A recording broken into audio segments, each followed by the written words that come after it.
Welcome to the Performance Health Podcast. My name is Tim Caring. Today, myself, Corey, we're going to talk about wants versus needs. We're going to break down to what the coach can do, what the coach understands, and what's the motivation for the coach to do that. And then we're going to go into the education and the training of that coach. It was a great episode. Really fired up on this one. Corey and I went pretty deep on a lot of things that you probably should really be thinking about with actual equipment needs and hardware and software you need for your weight room. If you like what you're listening to, head over to phpodcast.com. We got all sorts of stuff for you to dive into between blogs, other podcasts. We got memberships, we got courses, we got books, ton of great stuff for you there. phpodcast.com. Everything you need for a strength coach to be successful in this ever-changing environment of strength conditioning. Tim, we're back with season 6. Today we're working with what you have versus what you need to have for your program. I guess my first question would be, how do you find that balance? Because obviously we have things we think we need to have and we have what we actually have. So how do we work through that? The simple answer is going to come down to 3 really unique to your staff or ecosystem questions.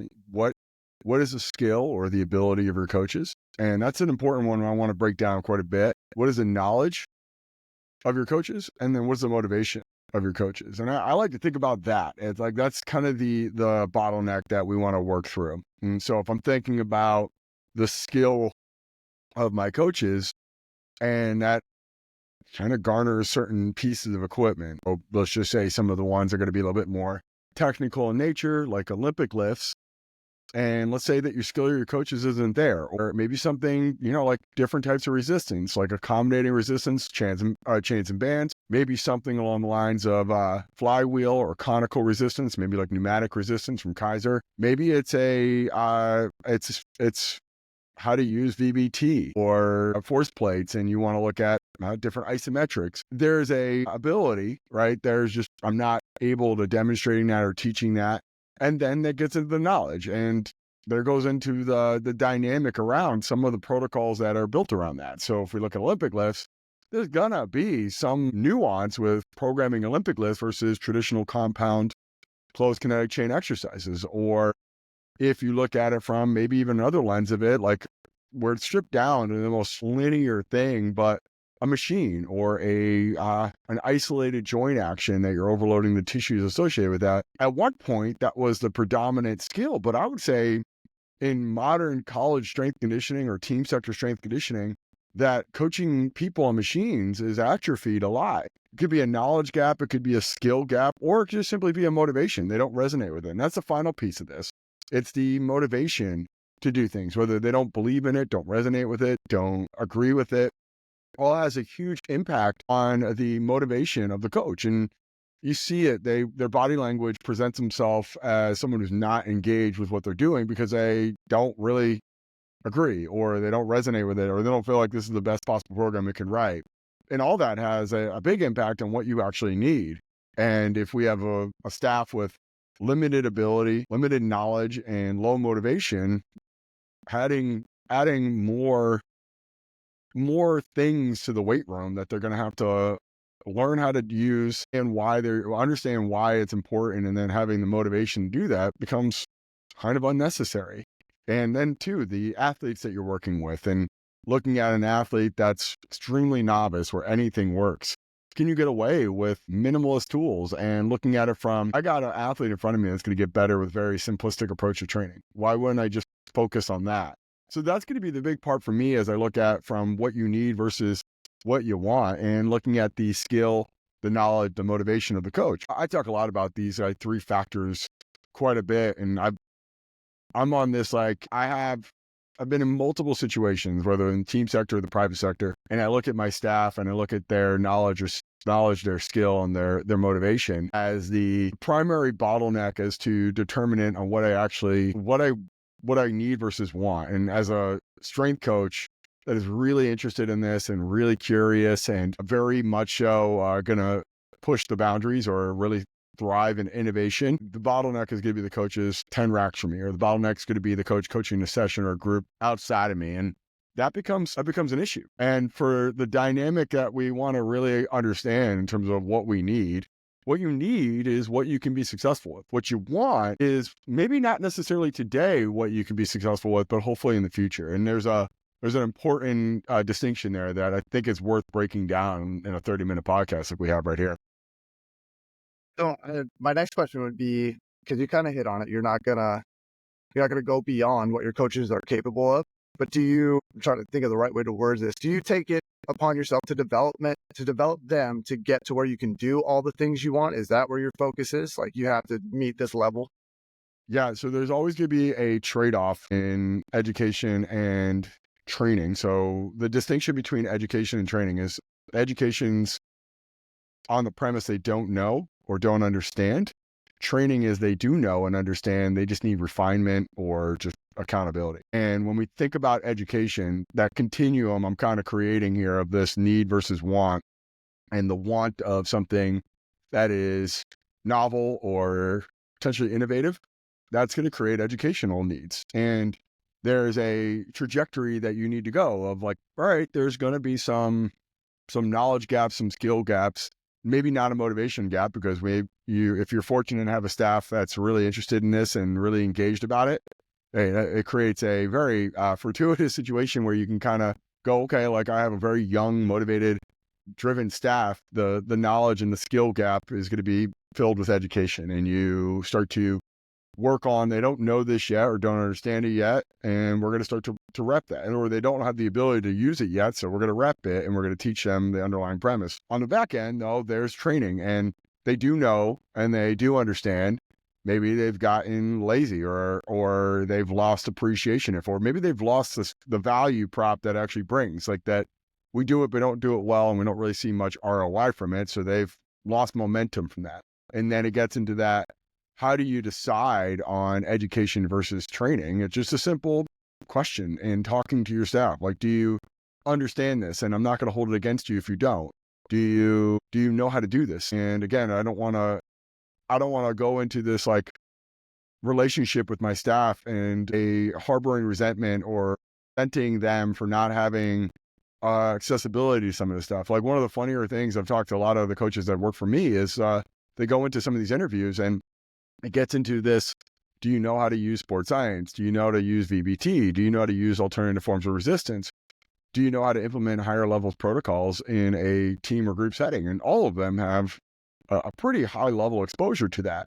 And then it gets into the actual physical practice, and they never make any headway with it. They never do anything with that, like that at least desire, but they don't follow up. And they kind of go, well, what was the whole point of that in an interview question? Like, it's got to make these like things that I've learned obsolete. And I've heard this now time and time again, that majority of the staff that's come worked with me has had far more exposure and just practice and repetitions with pretty advanced level tools and equipment, and either testing hardware or software.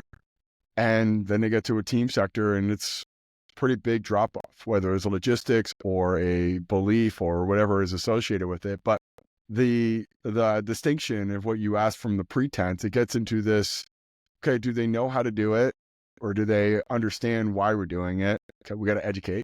And I got to find the best resources out there to support that, whether it comes in books, articles, courses, workshops, in services. Or on the other end of it, do they know how to do it? And they've gone through some sort of baseline education.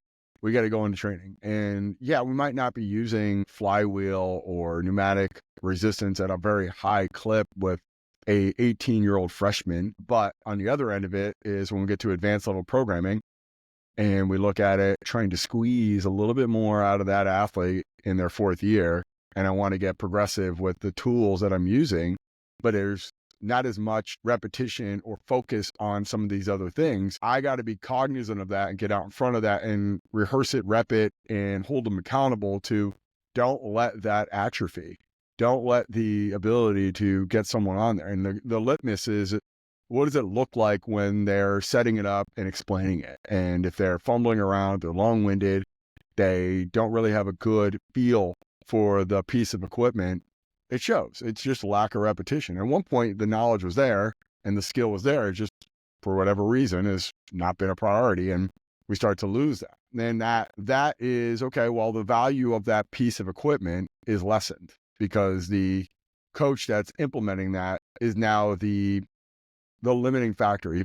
They put a ceiling on the ability to get whatever value from that tool was.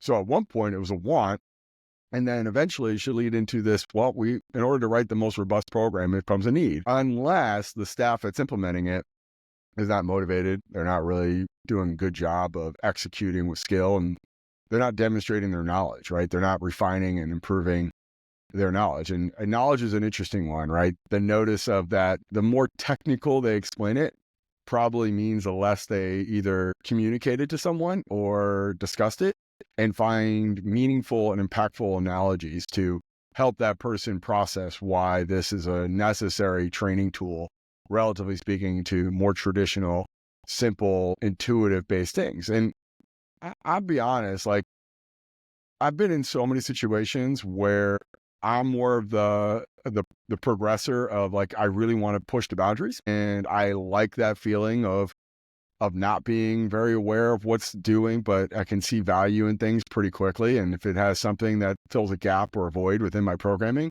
I get pretty excited. And I like that beginner's mindset of, like, you're not supposed to be good, or you can't really explain something you've never done, but then you do it, you get better at it, you talk about it, you talk to other coaches, you learn how they're addressing these issues in front of their athletes or clients.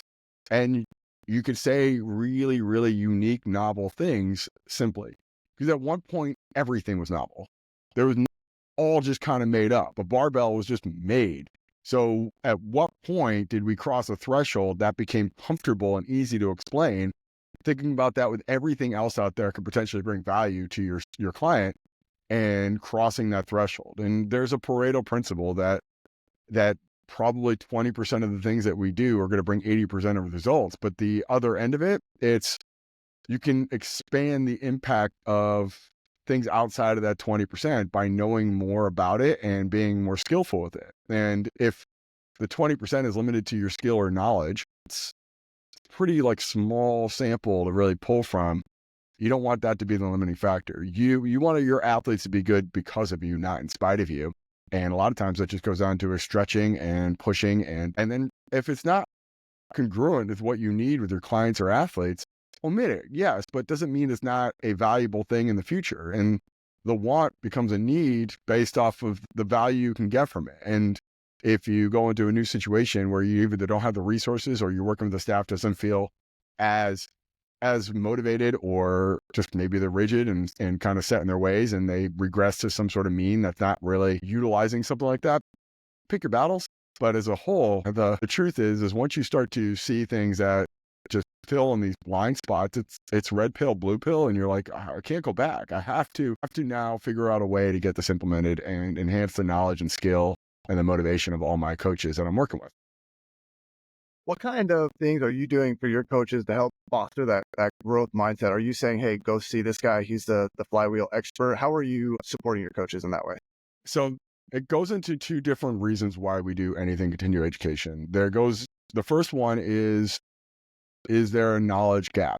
Do you lack the underlying knowledge, or if there's a skill gap? And doing an inventory of, take me through this mobility system, or take me through this plyometric system, or take me through this strength system, and explain it to me like I was a 2-year-old, or explain it to me like I was from Mars. And then, all right, now show me what it's supposed to look like. And then you look at it, and, like, I always think about this commercial, like the son's throwing like a base, having catch with his dad, and kid just throwing awful. Like, he just throws like he's never seen someone throw a baseball before. And the dad catches the ball. He's like, no, it's all wrong, like this. And he throws exactly like his son. And he's modeling the behavior of that, the example of that. And there's a breakdown of the description, and, like, they're going to be the mirror image of what you do. And you think about it from, you got 3 levers to get someone to execute as a really high level. It's describe, like, can you explain it really well? Demonstrate, which is going to have the most weight for most athletes because they're more visual and learning. And then do. It's the when we're doing it and they're not doing it correctly, do you have the courage or the awareness to correct them? And if you don't really know the right way to do it, you're never really going to correct them. If you don't know how to explain it, they're never really going to understand what you're talking about. And if you don't know how to demo it, you're not going to be able to do that. So you just inventory that. Like, where is the limiting factor as to why this isn't being as impactful as we want? and I start to hear you talk to the athletes, explaining at the board, and then and then we start to look through your demonstration. And if it looks like absolute dog shit, it's going to be absolute dog shit. And then when it comes down to that critical juncture, you're doing it right and you choose to say nothing, then I need to address that with you. Or if you don't know what to say because you don't know what's good or bad, then I need to address that with you. And that gets into the constant evaluation and holding a standard. And what gets measured gets managed, not just with their athletes, but with their coaches. And if I look at them and they're the limiting factor, I got to start to push them to enhance their ability and their knowledge. And then we start to break it down of there's a knowledge gap or there's a skill gap. Got to find the resources that will resonate with you. And there's a couple models that you can kind of think about with education, but a lot of times with skill, it's just repetition. So, a classic RKC going into a field, doing 100 snatches with your right, 100 snatches with your left, that creates a certain level of pressure on you to practice and do some repetition on it versus a weekend seminar where you learn a skill.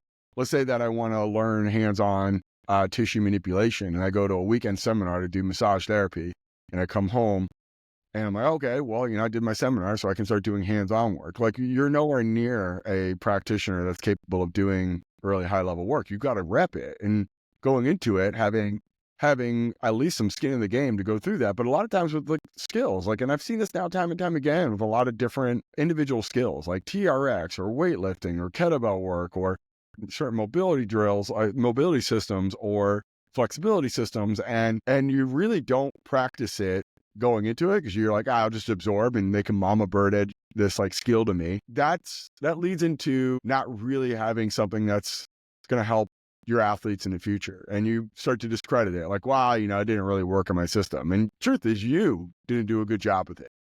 And then there's another aspect of the knowledge gap.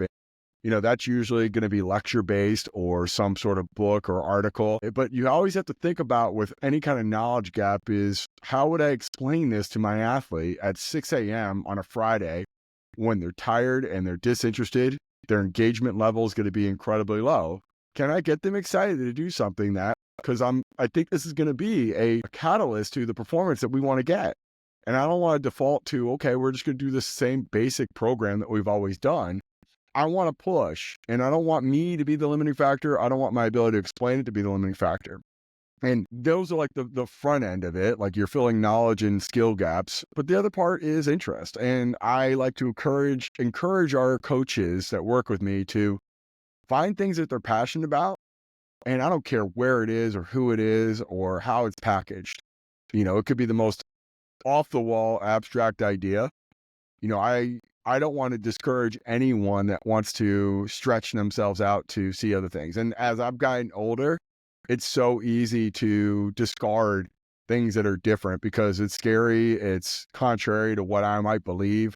My bias and agenda, show me your weight room. I can tell you your philosophy. If it doesn't fit within that narrative or that inventory of things that I have, it's going to struggle to impact your ability to accurately appraise something different. And ideologies and philosophy are very interesting parallel because, my philosophy says I'm this, the equipment I buy says I'm that. And then anyone that kind of runs contrary to that, I have to, by default, from a sunk cost fast, from an identity perspective, gets into this notion of I have to almost instinctually say it's wrong.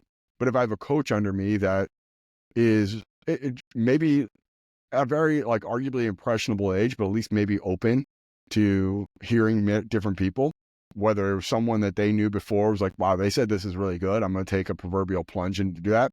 Or the other end of it, I know we have some gaps in our program and I think this will fill that.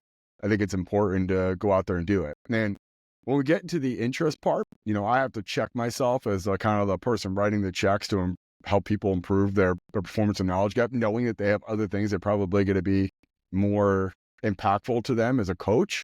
But the other truth of it all is it's such a dangerous and vulnerable spot because if I'm really looking at that coach, I want to stoke the flame of motivation. And if they're going out there and trying things that are maybe not going to be directly correlated to the knowledge and the skill gap I'm seeing implement the program, but it has a impact to enhance us. But I have a kind of a safety mechanism for me as a business owner, not just being wasteful, is a initial question would be, would you be willing to pay out of pocket for this?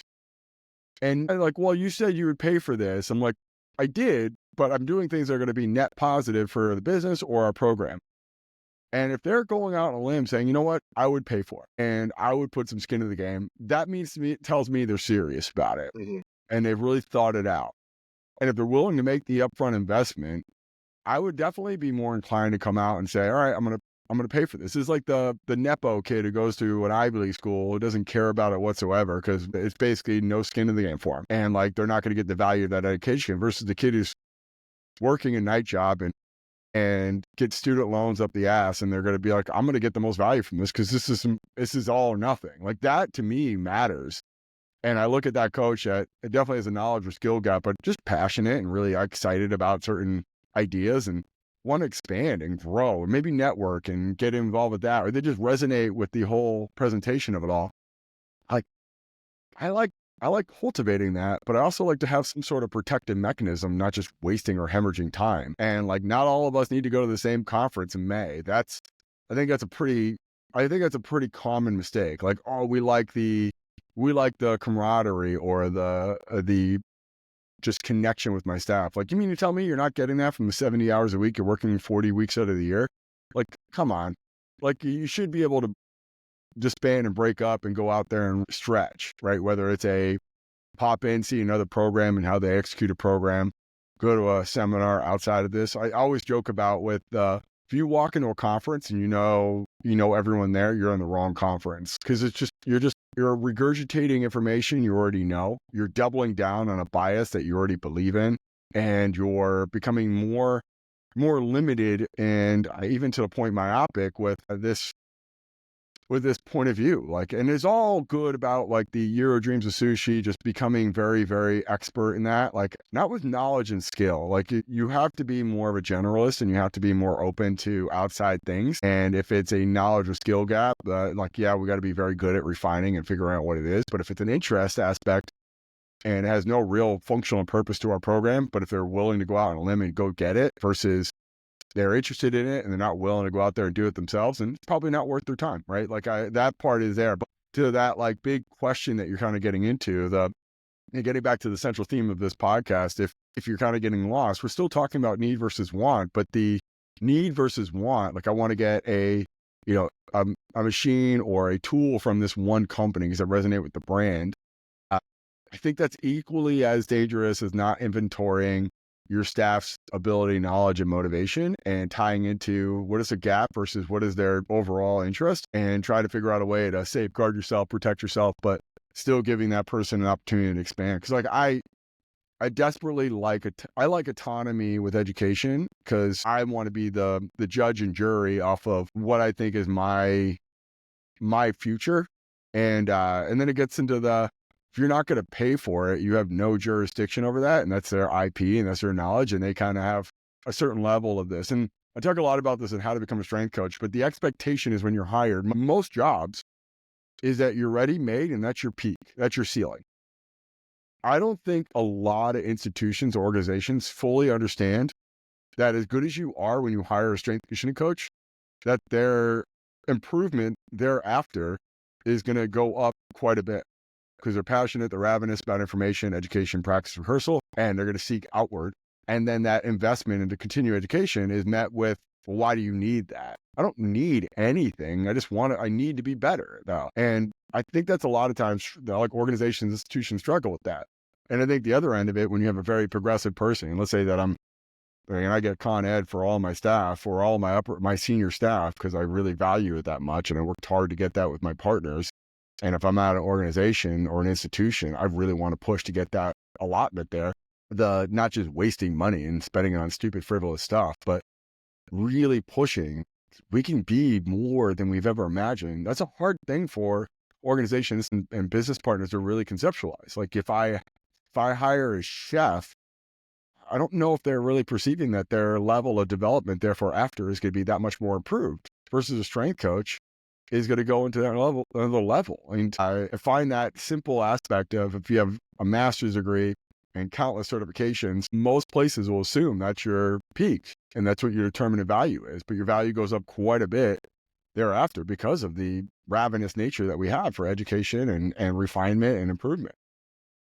I really appreciate that. Need versus want is not necessarily equipment and all that stuff, but it's what does your staff need? What do your athletes need? And then, master that stuff and then get into the Instagram famous stuff that people like seeing. And it's something I find. You're like, why don't we do this? I saw us on Instagram. It's like, well, you can't squat for crap. Like, Yeah. we're not going to do that. We're not there yet. Like, Yeah. maybe one day, but like, you got to show me you can earn that. Yeah, there's a novelty trap, right? It's different because it's not effective versus it's different and you're the person who's not really imaginative with your programming, right? And that like I wish we were just more progressive as a program and more willing to stretch outside of this. Simple is good, simple's not bad. It can be wildly effective with novice athletes. But what gets exciting for everybody is when you are in that learning phase and you know that your potential of your very simple program is now going to be amplified in a direction that's hard to understand, like the value that you have. And the other part, it's when you're in a place with amazing resources and a ton of skilled, knowledgeable coaches going into a situation with less resources and less skilled and knowledgeable courses. It's having the ability to go in the other direction. Like I'm aware and I'm skilled in doing these other things, but I know what we need to do in front of me. And I know we just need to have really good workouts 1 hour at a time, 3 to 4 days a week. And that comes down to things that I can translate to all of my coaches and all of my athletes and just build a really solid foundation and get into the only way you could do a multi-level program is based off the fact that you can do one program really well. You can't do 2 programs well if you can't do one. It's fractal. So that ability to go up or down or titrate like the level of nuance in your program based off of what you need, but not being limited off of your knowledge and your skill or your motivation. Like I'm doing what's necessary. However, I can do a lot more when the time presents itself. Right. Yeah. That's well put, Tim. I know you got to get out of here, so we'll let you go, but this was great. I appreciate you. Awesome. All right, cool. See ya.